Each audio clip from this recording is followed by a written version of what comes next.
Olá, pessoal! Hoje nós vamos estudar um pouquinho mais sobre o conteúdo que nós já havíamos trabalhado anteriormente, que é sobre a Guerra Fria. Na aula de ontem, da terça-feira, eu recebi alguns alunos no privado me falando que havia muitas dúvidas em relação a este conteúdo que nós trabalhamos de forma multidisciplinar. Mas na aula de hoje, quinta-feira, eu trago para vocês justamente uma revisão mais clara, mais sucinta, mais objetiva, para a gente tentar esclarecer as dúvidas que existem, tá certo? Então, a gente começando, eu trago hoje, para a gente iniciar, que esse conteúdo ele vem falar de uma geografia relacionada ao poder. Então, por isso que está esse tema aí, a geografia do poder. Então, esse momento que a gente vive hoje é o resultado do que nós vivemos num passado histórico que fez com que o mundo capitalista de hoje tivesse o desenvolvimento que teve. Então, quando nós passamos a observar essa imagem que está aí, ela está repleta de ícones. Esses ícones, só da gente estar olhando, a gente já sabe do que se trata cada um deles. Não precisa ter informação verbal nenhuma, não precisa ter escrito nenhum. Os próprios ícones já nos trazem informações. E essas informações são justamente geradas por conta da tecnologia em que nós estamos vivendo na atualidade. E essa tecnologia, ela foi se desenvolvendo a partir do momento em que o tempo foi passando e que o homem foi tendo novas descobertas. Então, na atualidade, a gente pode observar que ter poder é quando a gente possui informações a respeito de alguma coisa. Então, nós temos aqui o poder da notícia e a notícia com poder. Isso nos traz que todas as inovações de tecnologia, de rádio, de internet, de textos jornalísticos, de revistas, de sites, de blogs, de redes sociais, essas inovações promoveram mudanças na maneira como o público lida com as notícias. As pessoas estão cada vez mais conectadas à rede e querem acesso rápido e diversificado às informações. Então, esse poder da notícia, por causa das inovações tecnológicas, elas têm uma preocupação na atualidade, que são as tão famosas fake news, que muitas vezes são informações que não têm credibilidade, mas que buscam e que tomam espaço muito rapidamente. Então, apesar da tecnologia nos trazer muitas informações, muitos aspectos positivos, a gente precisa ter um pouquinho de cuidado. Essa mesma informação, elas são de formas diferentes à medida que o tempo vai passando. Aqui nessa charge, a gente tem assim, num passado, um pai perguntando para o filho: Filho, o que é que você vai ser quando crescer? Aí o filho responde: advogado, engenheiro ou médico. Na atualidade, se o pai faz essa mesma pergunta para o filho, ele responde que quer ser um Big Brother, que quer ser um YouTuber, quer ser um blogueiro. Então, essas mudanças na personalidade das pessoas, das crianças, isso vem modificando à medida em que as tecnologias vão sendo mais aperfeiçoadas. Por que é que a criança hoje diz que quer ser um Big Brother, que quer ser um YouTuber, que quer ser um blogueiro e não mais as profissões tradicionais? Porque nos dias atuais, as concepções da população elas vão modificando. E hoje a remuneração, o poder financeiro que essas tecnologias nos trazem para essas pessoas que estão voltadas para a tecnologia são muito maiores do que aquelas das profissões populares, como a gente tinha antigamente, que as pessoas buscavam ser um médico, um engenheiro, um professor ou outras profissões que a gente tem por aí.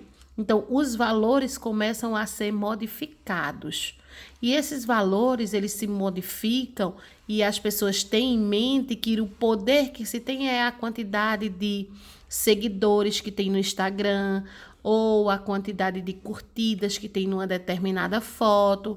Então, a gente começa a observar que os valores das pessoas, elas buscam ser populares através das mídias. A gente posta uma foto numa rede social e fica aguardando as curtidas, os comentários, as publicações. Então, isso vem mostrar que as pessoas não mais estão interessadas nos estudos, no conhecimento de causa que existia antigamente. À medida em que o tempo vai passando, nós começamos a observar que os interesses da população modificam à medida em que a tecnologia avança também. Mas isso não foi sempre assim. Desde o momento histórico que a gente vivenciou nas guerras passadas, tinha-se conhecimento quem tinha o estudo, quem possuía poder era a pessoa que tinha conhecimento de causa. Então, os estudos e o conhecimento da situação sempre gerou muitas divergências no cenário populacional. Aí aqui a gente pode dar um salto na história e volta lá para o período do finalzinho da Segunda Guerra Mundial, quando inicia-se a chamada Guerra Fria, que foi justamente onde muitos dos nossos alunos tiveram dúvidas nesse conteúdo. Então, a Guerra Fria, ela foi justamente uma guerra em que não houve campo de batalha. Por isso o nome Guerra Fria. Era uma guerra de conhecimento, uma guerra de valores, uma guerra de ideologias, para saber quem tinha mais poder, quem tinha mais conhecimento, quem tinha mais condições de inovar num período em que não existia tecnologia avançada do jeito que a gente tem hoje. Então, essa Guerra Fria, ela teve como pessoas influentes Roosevelt, dos Estados Unidos, Stalin, da União das Repúblicas Socialistas Soviéticas, e Winston Churchill, do Reino Unido. Esses três cidadãos, eles buscaram justamente encabeçar a Guerra Fria, que era uma guerra que tinha como rivais os Estados Unidos e a URSS, que era a União das Repúblicas Socialistas Soviéticas.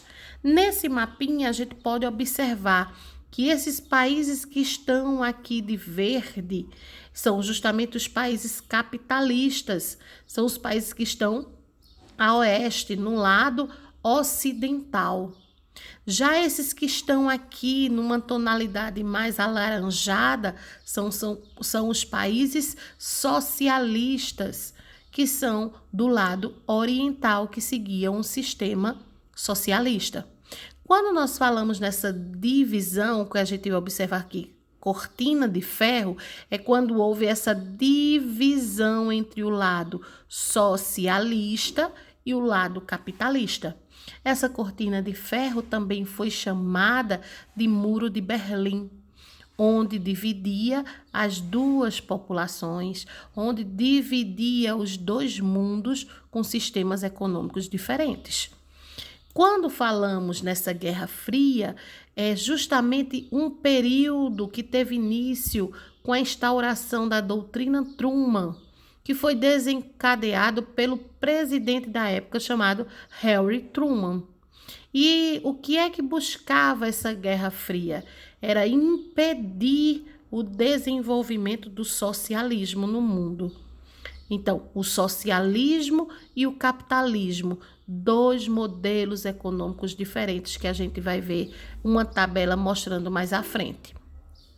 A cortina de ferro, que é uma nomenclatura que buscava justamente mostrar a divisão, a separação da Europa. O continente europeu ficou dividido em dois lados, o lado ocidental e o lado oriental, que era o lado socialista e o lado capitalista. A Europa, nesse momento, ele passou a ter uma ordem bipolar. É o que a gente chama de antiga ordem mundial, onde o mundo ficou dividido em dois polos, cujas de lideranças eram Estados Unidos e o RSS. O que é o RSS, professora?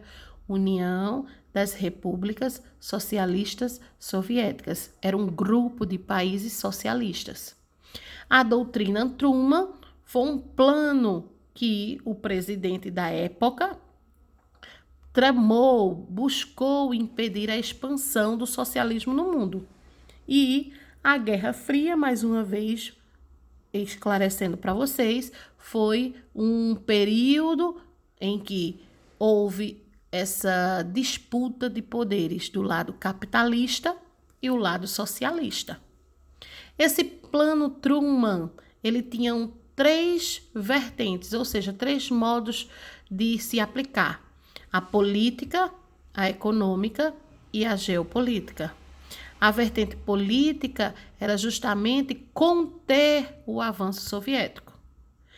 A vertente econômica era justamente dar auxílio econômico para os países que estavam arrasados depois da Segunda Guerra Mundial. E a vertente geopolítica foi justamente a criação da OTAN, que é uma organização do Tratado do Atlântico Norte, que era justamente proteger o continente europeu de qualquer ameaça. Quando falamos do Muro de Berlim, da Cortina de Ferro, é justamente aquilo que eu falei para vocês ontem.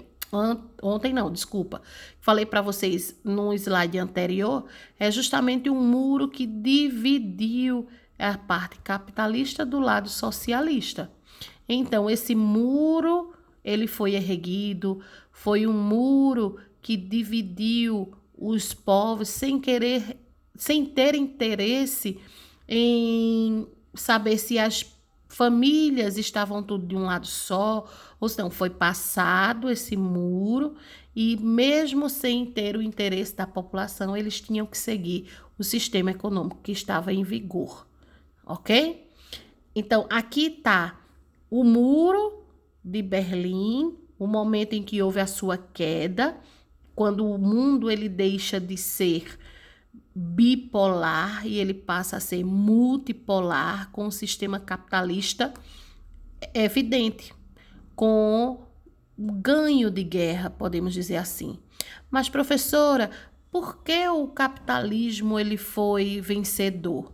Vou passar aqui o slide para mostrar para vocês as características de cada um deles.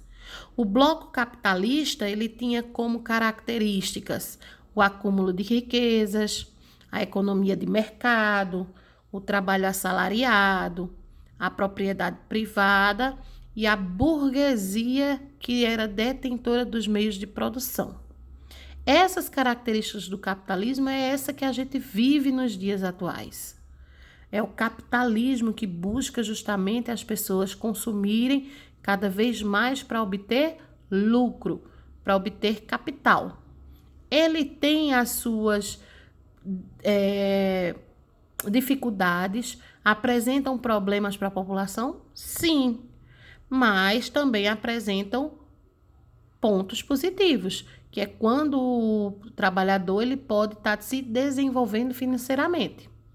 Já o bloco socialista, ele possui uma distribuição da riqueza, a economia era controlada pelo Estado, os meios de produção socializados e inexistência da divisão de classes, ou seja, tudo pertencia ao Estado.